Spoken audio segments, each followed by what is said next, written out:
Good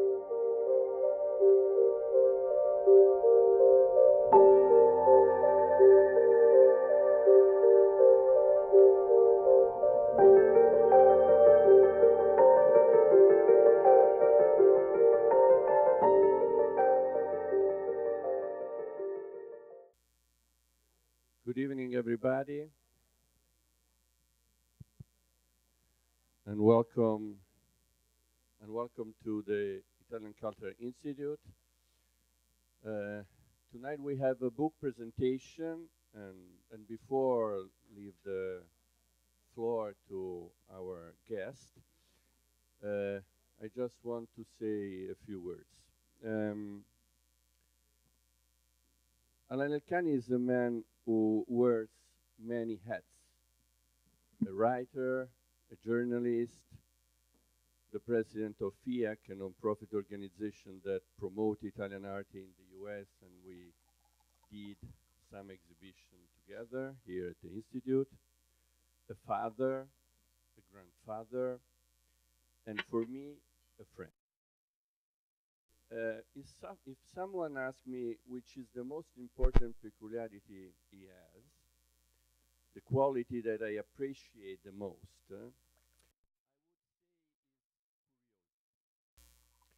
the way he asks about your life, your thoughts, your feelings, is what a kind policeman or an affectionate judge would do. And every time you confessed everything.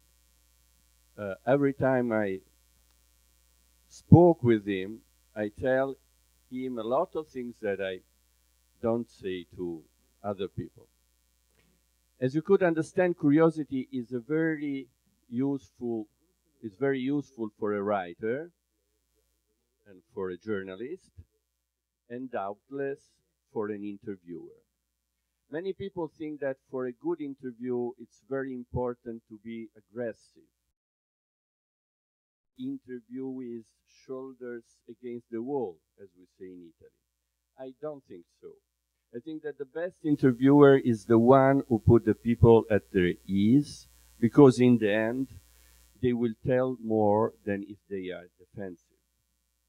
This is the reason why the interviews by Alain Elkann are so interesting, because it seems that he indulges his spokesman, but when you finish to read, you know about them more than you knew before.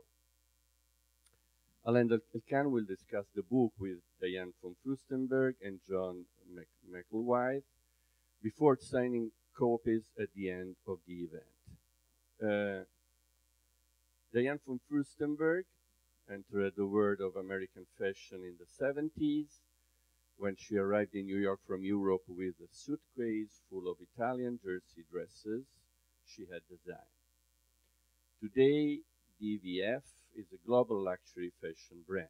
She is the Council of Fashion Designers of America Council's chairman, and in 2014, the iconic wrap dress was celebrated with the Journey of a Dress exhibition in Los Angeles, and she also published her memoir, The Woman I Wanted to Be, translated in 5 languages. In 2015, she was named one of the Times 100 most influential people.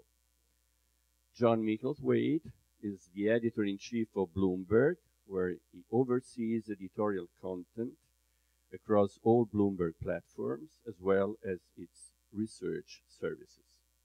Prior to joining Bloomberg in 2015, Micklethwait was editor-in-chief of The Economist, where he led the newspaper into the digital age while expanding its readership and enhancing its reputation.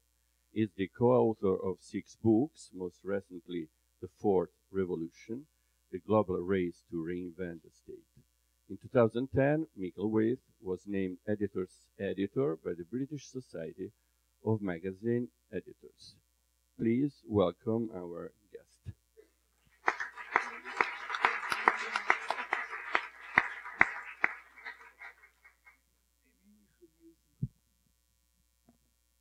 Thank you all very much for being here. It's a great honor to be here. I have, as the only, I suppose, the journalist amongst us. I've seized control of the beginning, but this is a strange structure because we have two people, Diane and I, interviewing someone who's already interviewed them, and he probably knows more about us than we want to care. I will say that, from my perspective, being here is both a thrill and rather challenging.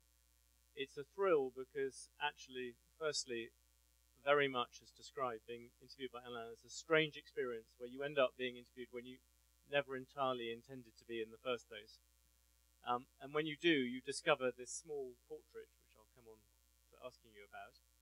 And then the other side, which I think is really worth stressing, and we will try to capture this, is the idea of the kind of public intellectual. You read these interviews, and they cover a range which, as I pointed out, goes all the way from Brigitte Bardot to me, via a great many cleverer and indeed possibly better people in between. But I thought I would start, and then Diane's going to jump in. And you have a very good description of an interview being like a photograph. That it's not, you should think of it as being something where you're just capturing somebody at that precise moment. And do you want to start by talking about that, and then we'll jump in?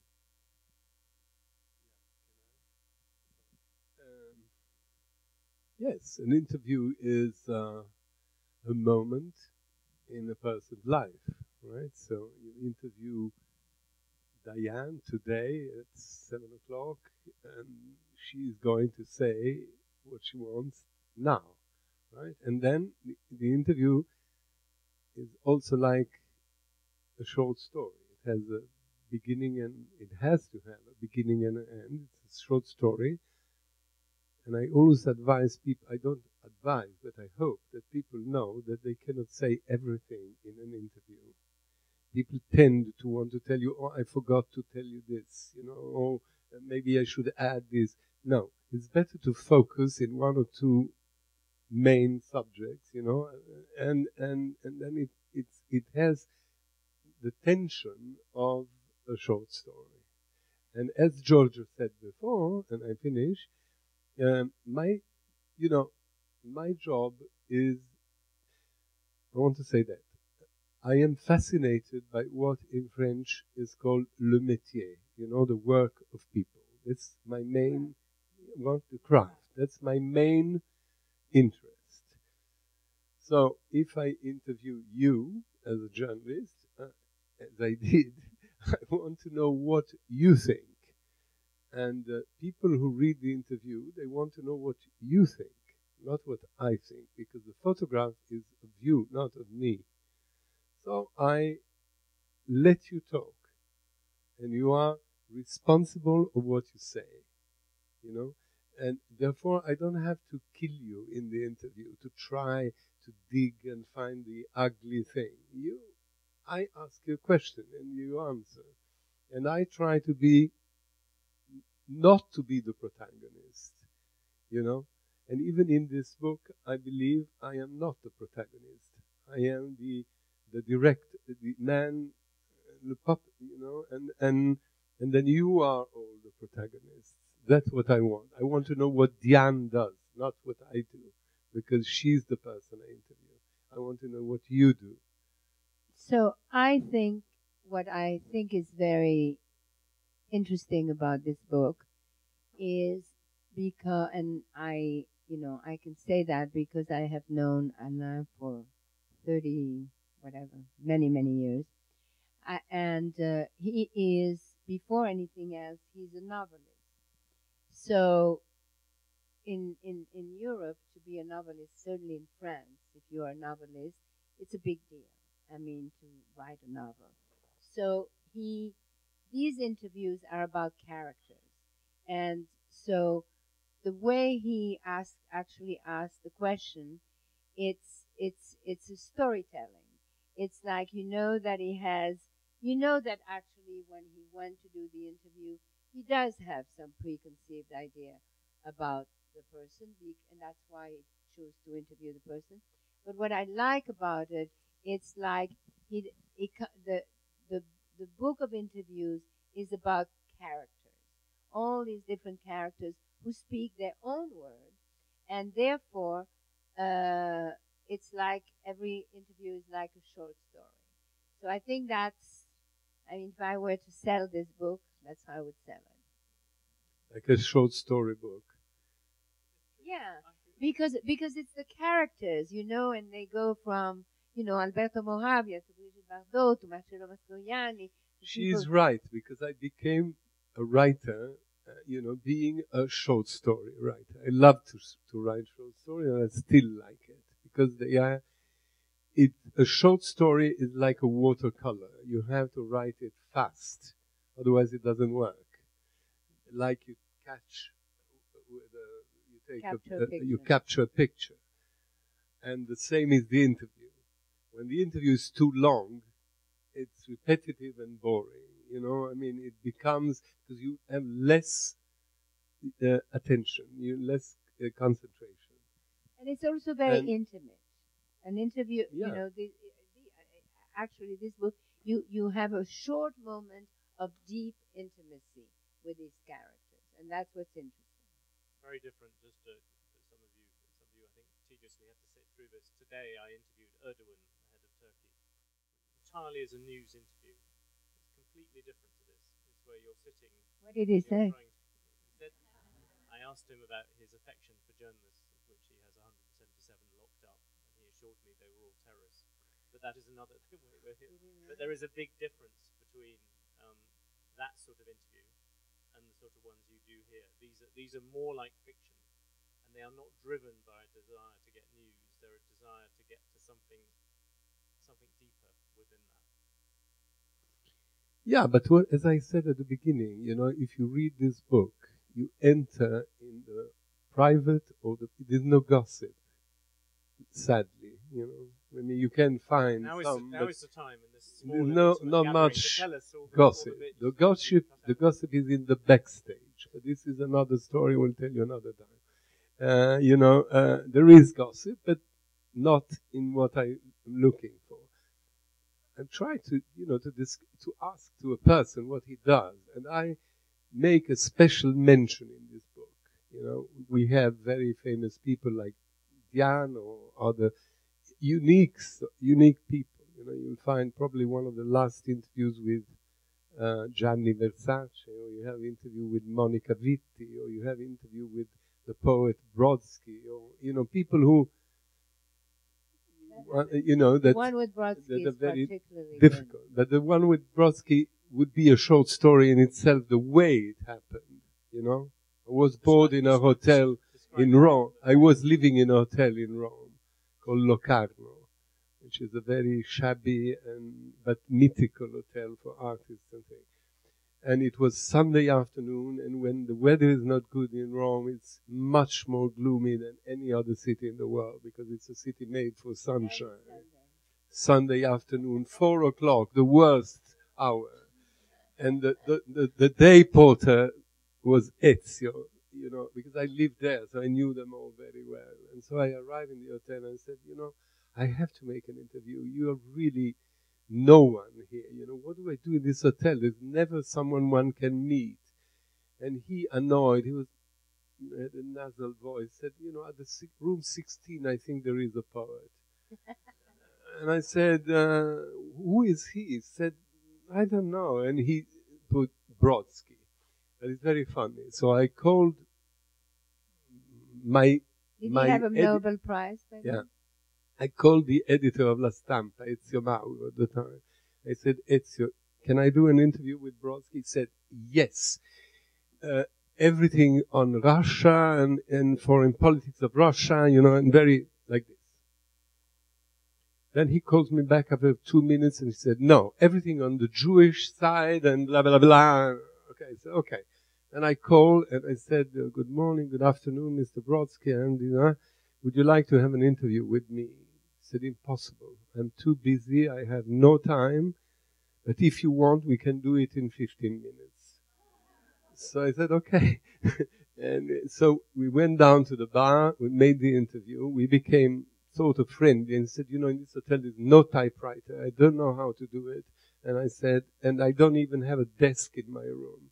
And I said, I can lend you mine in the morning because I don't use it. So I lent him the chevalet, you know, the portable desk and the typewriter. And so we shared. And at the end, when he went away, because he was a guest then at the American Academy in Rome, he left me the desk with a big drawer that he made saying thank you, you know. I have it, yes. And, you know, so this is the circumstance. And obviously we didn't talk about Russia and we didn't talk about the Jewish. So we talked about poetry, we do, but not as obsessively as the editor wanted. So, I mean, interviews are also by chance. You know, he was the greatest Russian living poet in exile in America. So that happens. You know, it wasn't planned, but it was a great achievement. Who was the most difficult person to interview here? Among these ones? I don't remember who is here. There's so many. Did anyone resist? You, maybe you, or maybe Diane. You were saying earlier. No, I don't know. There are some interviews that are particularly that came out very well. You know, you know, I want to mention a very not so well-known person in the large public, but in intellectual public, was Bob Silvers. I mean, he's not Brigitte Bardot, but Bob Silvers is the most extraordinary editor that this country had. And he edited the New York Review of Books for so many years. And I remember the interview with Bob was unbelievable. It was a lesson of editing, you know, because he did the interview at the New York Review of Books. He gave a lot of time. And then I think he called maybe 30 times. You know, and sometimes at 2 in the morning, because he was working very late. And he was saying, you know, in this sentence, I would like to change a semicolon, if you don't mind, because I'm not sure. And then he was calling and saying, the spelling, I mean, and it was an incredible lesson of editing his own interview. And so I... Did you tape any of it? Or did you just take notes? No, sometimes I prefer to, I write everything with my pen. But nowadays that we have this telephone, I also take them. But I always like to write so that there are no, you know, I don't invent anything. I just write all what they say. Then if I had the chance to have Bob Silvers, the interview is more edited. Some are very long. Pinot, for instance, a businessman who owns many fashion things and Christie's and so on and so forth, was a very long interview. Took a long time. It's interesting. People don't tend to, which is a rare gift. People don't tend to get angry with you in interviews. On the one beyond, there's a bit where you ask her a question and she doesn't answer it. Which question? It's the question about whether you changed the way you did something. And you say you didn't answer the question, and then she comes back and does it. Which, on the whole, most interviewees tend to. Yeah, but if you read your interview, it's still, you know, what is good is that the interviews are still, they're not out of fashion. Because as I said, they stop one moment in somebody's life. But when you read about, you know, Diane's interview, you will see, I mean, she has become much more important and all that since the interview. Nevertheless, I believe she hasn't changed, you know, from what she said. And you said, you know, things about Putin who were quite interested, because John had interviewed Putin just before we did the interview. And so he answered the interview in Turkey, by the way. You were in Turkey. And he answered in Turkish? No, not in Turkish. From Turkey, and your interview has been very much read by Turks in Turkey. Can I say something else about the book, since I'm selling the book here? The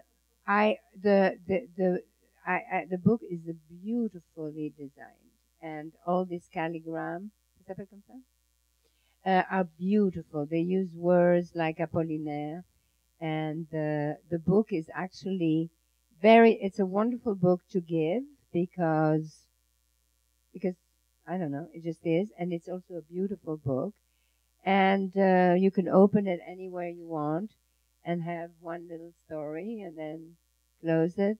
So it's a very poetic book as an object.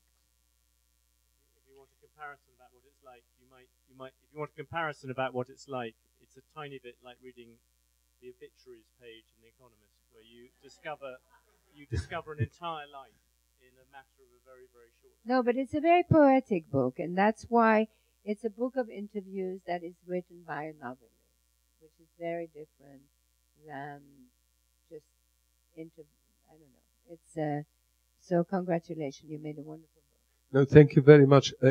Congratulations. I want to say thank you first of all to Giorgio Van Straten, who has immediately said, come and talk here in New York in this Italian house, because most of these interviews were made for La Stampa in Italy, who was, as you know, one of the major newspapers of Italy, and it's 30 years that this Sunday which is the name of these interviews, come out every Sunday, including August and Christmas. They always came out. So there are many, many others. So I'm glad to do it here. And I also want to thank Martine and Prosper Assouline, my publishers, because I don't know, somebody asked me, how did they publish this book? I said, I don't really know. It happened, like you become friends with someone. And Martine and Prosper, parlant de métier, are really involved, and a writer, they make beautiful books. They make the book with you, and this is becoming more and more rare, because to be a publisher, a real publisher, it's artisan. It's the work of an artisan. And I have spent a lot of time with Martine, a lot of time with Prosper and other people in the publishing company, on many details and that. And then one morning, Prosper came out and he said, I found a great cover for your book. And I love this orange and also the layout and everything. And so I'm very happy about, as Diane said, the beautiful object that this morning I discovered in their thing. And is it true? I want to add that you can read one interview, if you have one or two people you love or you are interested, but you can also read it like a novel, with many chapters. And you said it's eclectic, right? Yes. You said this idea that journalists today are more... I was saying earlier that many journalists at the moment, and in fact many books, just specialize in one thing. And the beauty of this book is it ranges.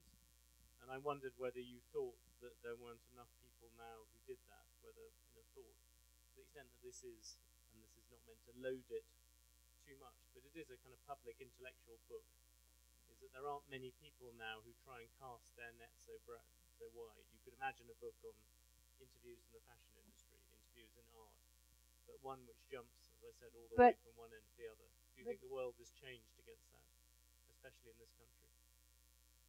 But it's about. Let me tell you, for whoever doesn't know Alain, he is a nomad, and he travels from places to places, to circumstances, and always with a pencil, and always writing or pulling characters from. I always say artists are thieves, photographers or painters or writers, because they capture a thing. And this is a perfect reflection of the artist and the man that he is, and the encounters amongst all these different people and different landscapes. Yeah, she said something very nice. Thank you. A thief. Yes, it's true. But this is more I suggest you to read my short stories too, or my novels, because they are your real thief. Because in a short story and in a novel, you can really say the truth. Because before you say this story is complete, it's a complete fantasy and blah blah blah, and there you can say all what you think, you really think. In journalism is a bit different, but the eclecticism that you're talking about is yes, I think it's it would be very boring, right, to have a book that is. I mean, it will become a professional or a niche, you know, a book for fashion or a book for cinema or a book for whatever, journalism or poetry or art. Instead, my interviews reflect the different facets of my life. You know, I am interested in many different fields, and but if you read a newspaper, it's the same. There is a page for sports, there is a page for art, there's a page for finance, and so on and so forth, right? And in this book, there is a little bit of everything. The point is that all these people I interviewed, I think, and I am thanking them, including you, to be part of it, and including others.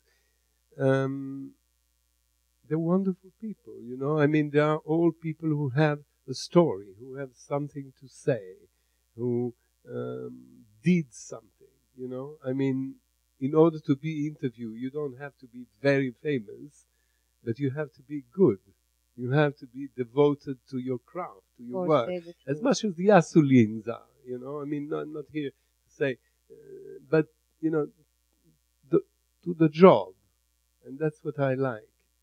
Because it's in that people give the best of themselves, you know. And when they talk about what they do, you see that they love it, and that's what is important.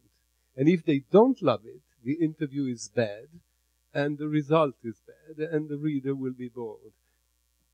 We should have sometime opened it up to questions from all of you, but I'll just read you a list, which you have: Ernest Hemingway, Winston Churchill, Virginia Woolf, Princess Diana, Elvis Presley, Mother Teresa, Albert Einstein, and Dr. Schweitzer. That is a list of people that I didn't interview. No, sadly. And who you wanted to interview.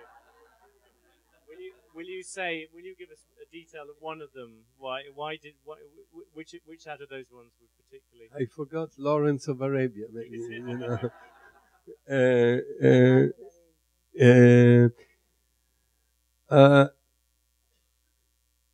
I don't know, because you know, can you imagine the pleasure the delight to interview Churchill, or to just after the war, or to interview Elvis in Memphis, or to interview Einstein in Princeton, or to interview Dr. Schweitzer in Africa? That would be fantastic. So all these people I admire somehow. Maybe you could do it in fiction. No. That would be an interesting book too. Yeah, maybe it's a good idea. But yes, we have regrets. But Mother Teresa, I was going to interview Mother Teresa. I was ready to go to Calcutta, and Princess Diane died.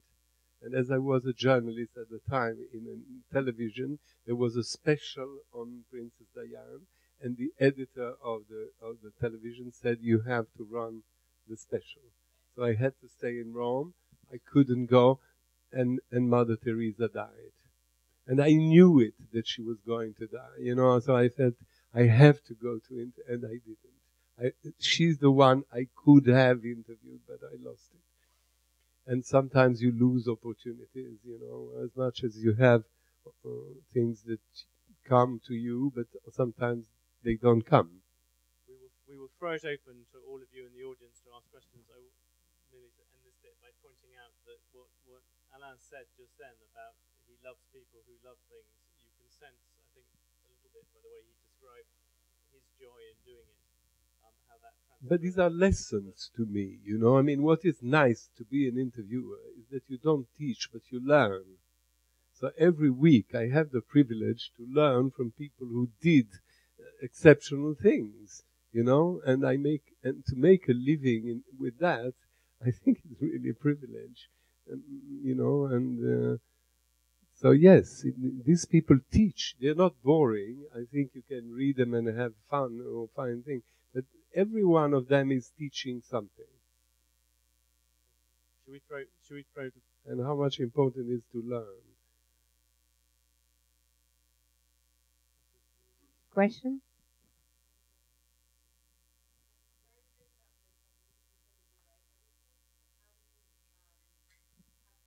You see, they taught me something when I was young, that if you don't understand something, you don't have to pretend you did. If you don't understand something, even if the person in front of you is very important, you can say, listen, can you repeat? Or, I didn't understand, can you say it again? And if you still don't understand it, you say, I'm sorry, but I would like you to explain it better, until you do understand. And the same is when you write. I try to make them talk slowly, and then I try to write quickly, and so the mixture of the two. But sometimes I say, sorry, can you repeat it? And then I gain time. But I believe, I have, because here you have 79 interviews. I don't want to be pompous, but I think I did thousands of interviews. So there will be other 9 books, so 22 that Assouline doesn't yet know that he will have to publish. But I don't remember what I wanted to say. I'm sorry. When you're interviewed by Alain, it's a very beguiling. You sit and talk, and then you forget you're being interviewed. Well, the truth is, most of us train not to think that way.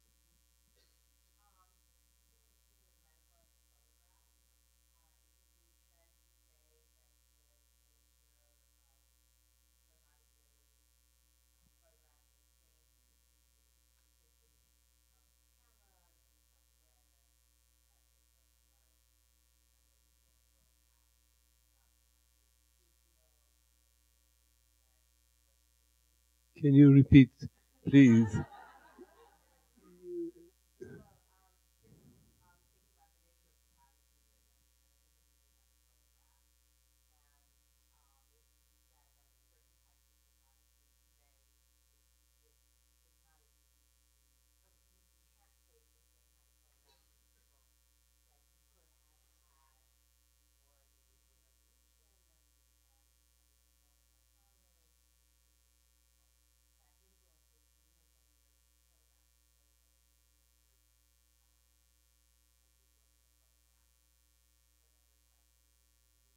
Please.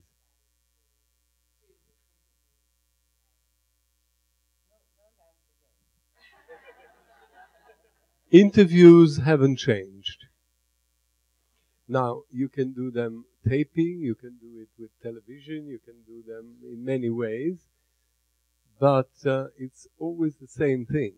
There is a question and there is an answer. The difference is that you can make a long question, ask a long question, or a short question.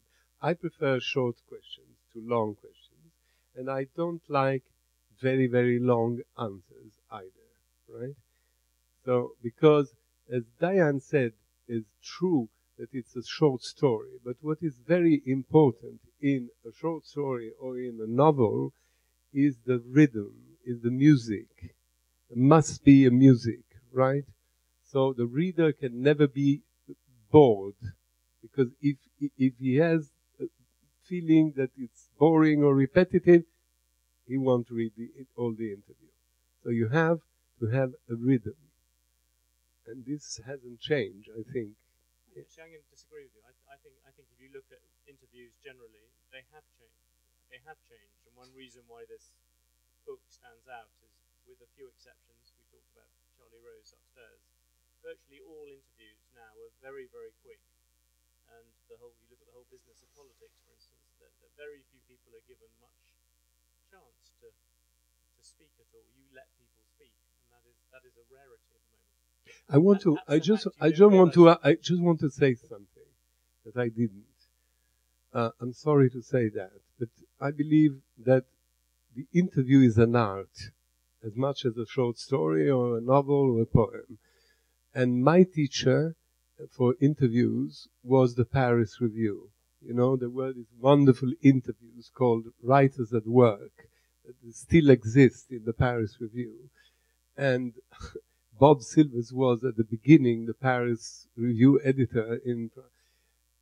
These interviews are made with so much care, you know, and they are very long and edited and re-edited. I did one for them with Aaron Appelfeld. And this is my example, you know what I mean? I would love to be able to make these kind of interviews, you know, which are not quick, you know, it's not an interview on the news, you know, not. They have a different pace. So maybe you're right. The world of today has changed, and we tweet short things, but you know, this is a book, and people may still have time to read. Otherwise, the world would be terrible, right? If people didn't have time to read. And also the object book. You know, I'm very happy that we have, you know, Kindle or other ways of reading, but still a book is a book. And when I see today, I said to Prosper, when he was so happy to tell me the book is out, I went to see, he said, come and see it. And I took the book in the hands, and I said, it has a great smell, right? Because it was like bread, you know, when the bread comes out and has the smell. So I still love the smell of paper, of the, you know, I mean, ink, and all that, you know. So they have a different, they breathe differently, these interviews, I guess.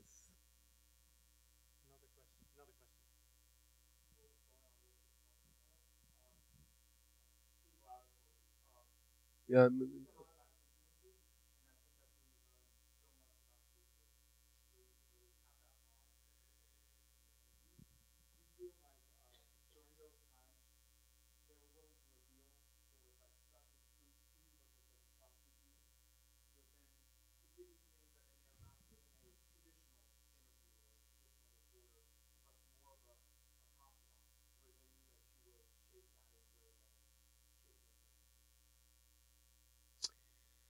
It's a good question, a very good question.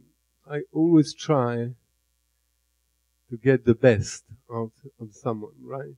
And even if I don't believe in prepared interviews, right? Question 1, question 2, question 3, and then because the person can drive you somewhere else, and it's terrible to interrupt, you know, and say, you know, he talks about his father, and then he has an anecdote. You say, no, but and your mother?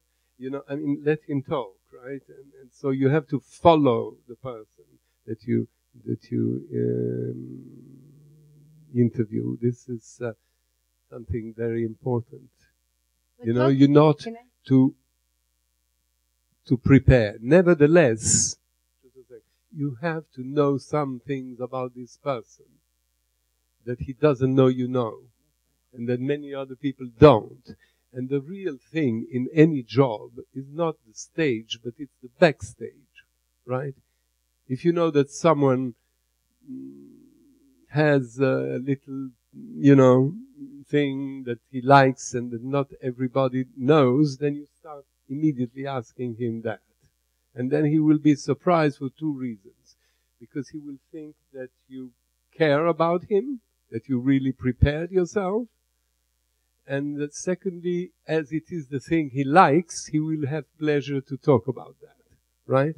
And once you establish this comfort, then you can also ask him maybe a question that he doesn't exactly like, but you will have become friends. You know, the best thing that one of the best things that happened to me, I interviewed a French cardinal in Rome who he went with the Pope John Paul II in the Holy Land. And I'm Jewish, and he was very Catholic, and we were in his office in Rome, a very squalid office in the Vatican. And I asked him about the Pope, if he felt that the Pope was communicating to him la foi, faith. What kind of faith? And Le Cardinal Echegaray, this incredible man who is Basque and was the Archbishop of Marseille, and he is the last man, Echegaray, who saw in tête-à-tête Saddam Hussein. He went to see Saddam Hussein to say, please give up. And it didn't work. But so he was that kind of man. And when we finished the interview, he said, you know, I never preached like that in my life. You know, it communicated such a density, such a, you know, that we were both so emotional by the interview, you know. That's fantastic. But it happened because I knew some things about him, you know. I knew that he loved to say that he travels only with bagage à main, hand baggage. So the beginning of the interview, I said, when you went to Palestine, to Holy Land with the Holy Father, did you travel only with hand luggage? You know, and he said, yes, of course. And then I knew a story that about the beret basque, you know, the hat that is very French. And he has a whole story about his beret. And I said, and you were, of course, you had with you your beret basque. And he said, not in this occasion, but, you know, and then we spoke about la foi du pape, the faith of the Pope. You know, we had this little thing that helped the interview. Which is what I said before. I know, because I know Alain really well, that when you read the interview, you know he has a preconceived opinion about the person that he will interview. And then there is the person who is being interviewed who it's almost like a flirt, right? You know that they have a preconceived idea about you, and then you either play it in or you play it against. And then there's a certain music that happens. It is a dance, you know, in a way. You have to, and you have to try to bring the person to a good interview, right? But as I said before, when we were upstairs, you know, interviews happen by chance. And when I say you write it, I was telling them that I was friendly with Marcello Mastroianni, the actor, and I was telling him all the time, why don't we do an interview? And he said, you know, I'm too young, not now. And one morning he calls me and he said, alors, you want to have breakfast with me in Paris? We had breakfast in a little cafe in Boulevard Saint-Germain, and I arrived, and he said, didn't you want to interview me? And I said, yes. When? He said, now. And I had nothing. And then I called the waiter, and at that time, you know, to make the order in a cafe, there was this block note with the white paper and the blue paper that copied the thing. And so he lent me that, and then another one gave me a pencil or a biro, you know, and we made a very extraordinary interview, you know, and which wasn't at all prepared, written but not prepared. So it is a way of life that's quite interesting.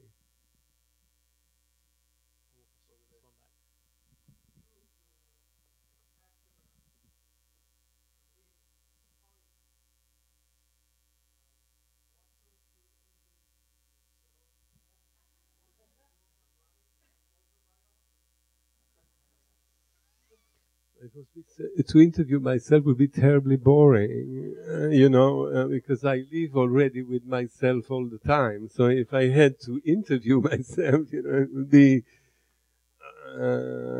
I know that it happens, you know, people, but no, I'm not interested in me. You have to understand that when you write a novel, for instance, or a short story, you don't, even if it's sort of autobiographical, you talk about other people, the characters, as Diane said well, right? You create characters, and then they go the way they want, the characters, and you follow them. And the same is the people you interview. They are somehow your characters, but it's not you. You just choose them, but then they have to act. And you follow them. Remember this, you follow them. And then at a certain moment, and that's what is difficult in the short story and difficult in the interview, you have to say, it's finished. You know? And sometimes people, they're not prepared to the idea when you say, okay, thank you, it's enough, very well, goodbye, you know. And you have, even if Diane and John said that you are very much involved in the dance with the person or the flirt or whatever it is that you interview, when it's finished, it's finished. Because between you and the interviewed person, there must be boundaries. You know, it's like you and your characters. You don't, when it's finished, it's finished. And, you know, it's like in sport. I'm sorry to say this, but it's also interesting. Once you finish the interview, you already think to the next one. You know, which will be the next one. It's also true of romance. What? Yes. Could you write a diary there? That's something else, but this is private. This is for my children. There is one here in this room. He will guarantee the privacy of my diaries.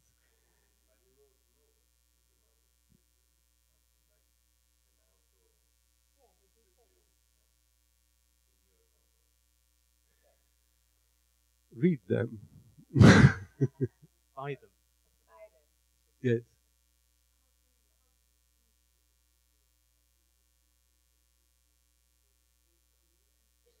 You mean the people I decide to interview?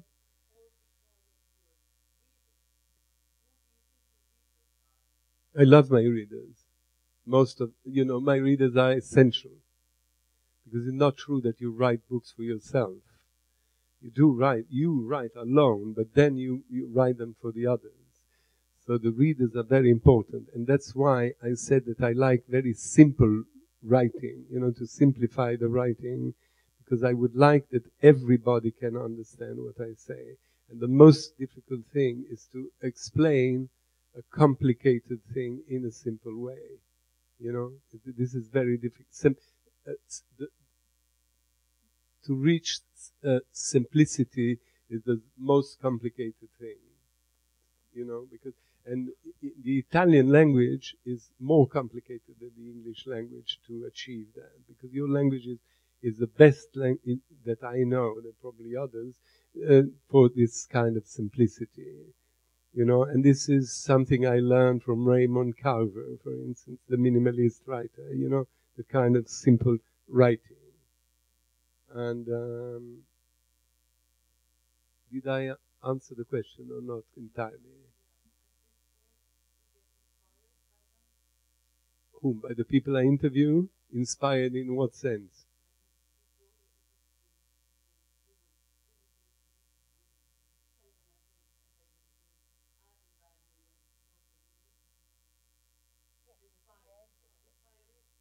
Of course. And then you have, I have a big defect, that I am impatient. And in this job, I learned to be very patient. I learned that when someone tells you no, if I said, Diane, can we have an interview? She said, no, I'm very busy, there are other collections. This year, no, I don't give you an interview. No is yes. So in 6 months, I will call again and say, would you like to have an interview? And she will say, oh, no, maybe, but not now.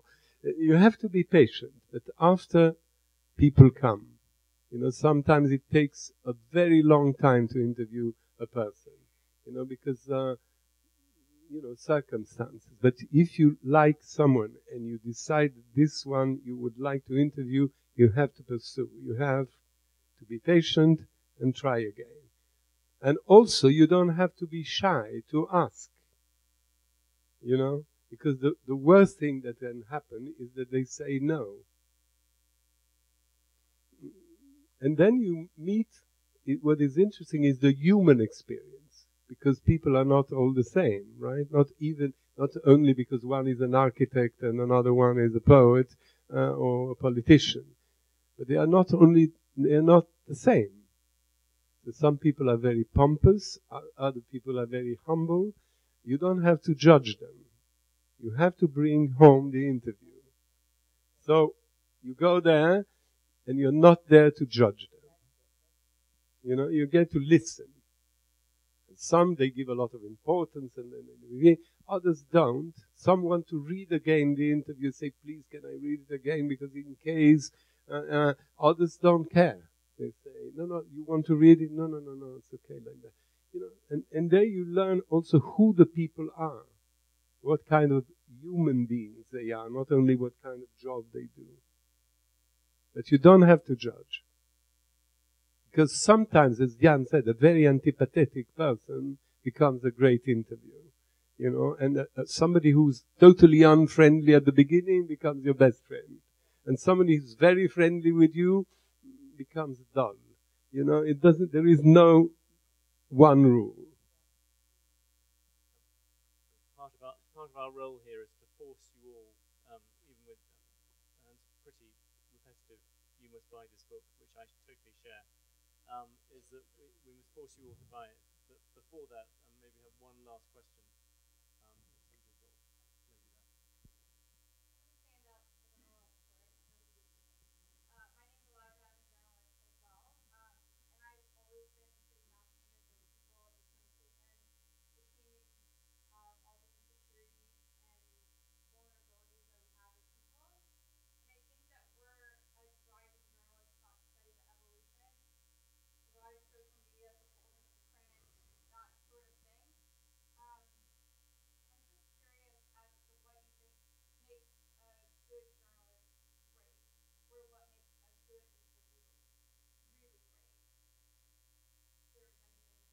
What I think makes a journalist great?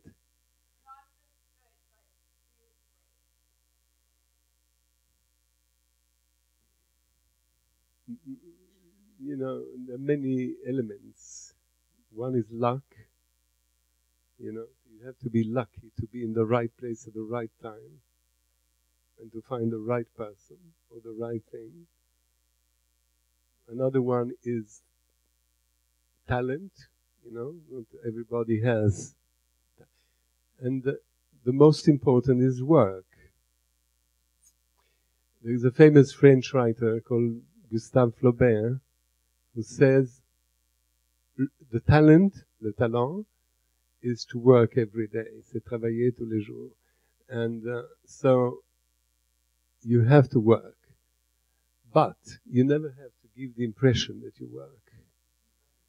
You know, you have to, even in the interview, you know, there is this ambiguity that these are Americans, Alain.